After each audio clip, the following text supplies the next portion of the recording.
والغياب المر يا أبي سرقك 1000 مرة ومرة.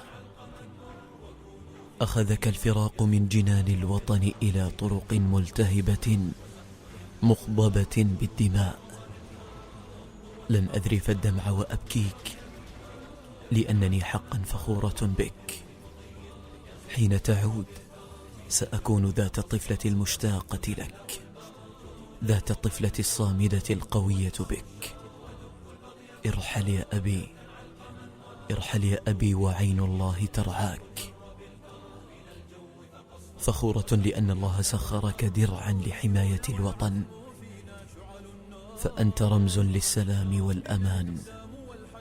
شكرا يا أبي، شكرا لكم جنودنا البواسل، فقد ضحيتم بأعظم ما يمكن أن يضحى به لهذا الوطن. قدمتم الروح فداء له، ممتنين لكم حد الشكر والدعاء. حق لكم علينا أن نقول لكم شكرا لهذه التضحيات، شكرا لهذا العطاء، عطاء دائم لا يأفل بإذن الله. نستودعكم الله الذي لا تضيع عنده الودائع. نستودعكم الله الذي لا تضيع عنده الودائع.